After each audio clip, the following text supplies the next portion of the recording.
It is said that the road to hell is paved with good intentions. That is the subject of my video today. Basically, Trump won. Okay, he's now president-elect. And there are a lot of things that he has to deal with. Immigration, foreign affairs, numerous things that the previous administration went ways that I would not agree with. That being said, there are certain things that I, as a voter, the reason I voted for him, would like to see him tackle first. In the first 100 days. Now, I understand that this is going to be next to impossible, but this is my wish list. So here it is. VeryBig1, 3 big things that I would like to see Trump handle in his first 100 days. Number 1, end affirmative action. Please. 2 wrongs do not make a right. Affirmative action was brought in as law so that people were forced to diversify their hiring practices. Basically, it was to end discrimination and racism in the workplace by making a law that forced employers to discriminate and act racist. Think about that. Yeah, racism is racism. When you're hiring only whites and discriminating against other races like African Americans, Latinos, and so on, you're hurting your business practice.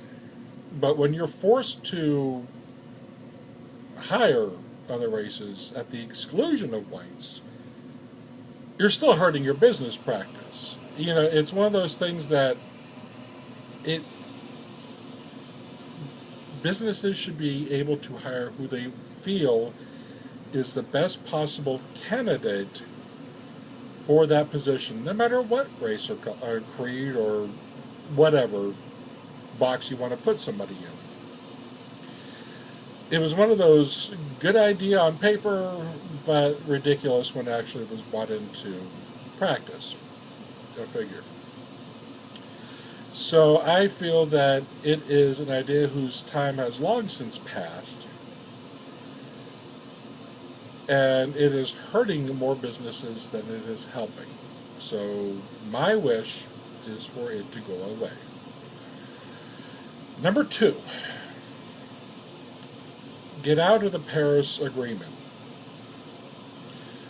For those of you who do not know what the Paris Agreement is, it is 190 countries, I believe, that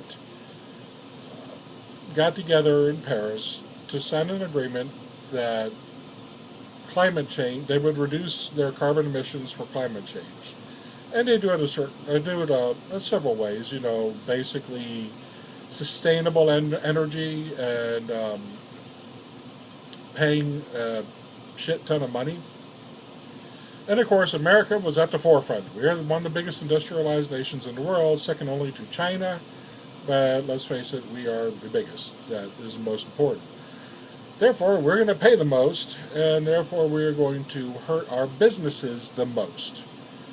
When EPA comes out with these ridiculous-ass regulations on things, and the businesses are like, manufacturers, car manufacturers, say, we cannot build cars here with that level of bad, that level of emission standards. That hurts us. And that's why you see a lot of unemployment. Now, you'll have people out there saying, but if the world burns up, then who cares? Well, the world's not going to burn up. I'm sorry. Rising a 0.01 degrees centigrade over the next 100 years is not going to cause the oceans to swallow the East Coast. Horse hockey. What it boils down to is America's being punished for being one of the the biggest industrialized nations. They're trying to bring, what it is they're trying to bring everyone equal. I think liberalism can best be described as equality of outcome. You can't have that. There's always going to be someone who's better, that or has more money, that is better at their job. It's impossible to get equality of outcome. There's going to be bigger nations that have more resources. That's what I feel is the Paris agreements. They're trying to make everyone equal around, globalization and stuff like that. And I disagree with that, and I think America pulling out would show a sign that we got the raw end of the deal, and we don't want to put up with it. Number 3, and this one's a big one because, full disclosure, I've worked in the health insurance industry for 13 years, and you all know what's coming. And Obamacare, get rid of it. When you have a piece of legislation that has more pages and more rules than the NFL rule book, there's a problem. It is the biggest miasma of swamp-infested sewage that has ever been written. Obama had supermajority in the Senate in his first 2 years as a president, and he had the House of Representatives. That means for 2 years, from 2008, when he was sworn in, to 2010, or 2009, 2011, whatever, it took him that long to pass Obamacare. Think about that. The Republicans could do nothing to stop it. They could not, even if every single Republican voted no, which, by the way, they did, it still passed. And it took him 2 years to pass it. He basically squandered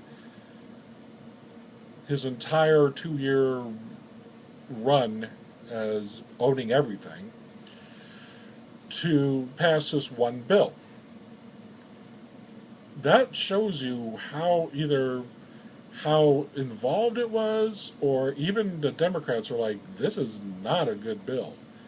There was a lot of wrangling. There was a lot of agreement making. If you like your doctor, you can keep your doctor. Bull. Doctors opt out of this thing because they ain't getting paid. I know. I've seen it. The price of Obamacare. Obama actually did some intelligent. He knew that it was not a good bill. And he said, okay, we're going to implement it in stages. This past year, in 2014, when people opted in for 2015, their cost was $700 a month, let's say, for a $5,000 deductible, which, by the way, is ridiculous, aside from that. This year, as I saw in one example, their price went up to $1,800 a month. Same plan. That is not good. That is bad. Now, whether it was designed to fail or whether it was just a bunch of mess that no one really could figure out how to do, you can make arguments either way. I think actually personally it was designed to get to single-payer government healthcare, which is not a good thing either. Imagine the people running your healthcare who are the same people running the DMV. Yeah, think about that. So, get rid of it. Now, that being said, people would be like, well, people won't have health care. No, people won't have health insurance. There can always be made better. And healthcare and health insurance are not the same thing. Health insurance is, you're buying insurance. What insurance is the only thing you ever want to, insurance is the only thing you purchase that you never want to use. Why? Because 99 times out of 100, when you use your insurance, something's gone wrong. Think about it. Car insurance, health insurance, house insurance, something bad has happened. Now, if you don't know what a deductible is, it's an amount of money that you have to pay before your insurance covers anything. $5,000 is a lot of money that you have to pay. I've seen better. I've seen a lot better, actually. I've seen worse. But for that cost, compared to what you're getting covered for, that isn't good. So, that being said, again, there's a lot of other things that Trump will have to deal with. And for the most part, he can just, Obama, I got a pen and I got a phone. Well, guess what? You live by the pen, you die by the pen. Trump can just erase a lot of what he's done. Now, things like Obamacare will have to be passed, and there might not be a way to do it, though Republicans do own the House and Senate for right now. And, yeah, those are it. Now, if you disagree with me, then please write in the comments below what you think he should be the first things that Trump tackles.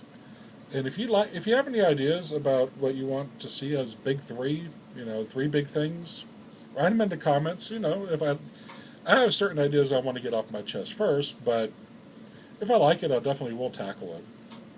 So thank you very much for watching. VeryBig1. Hope you have a great day. See you later.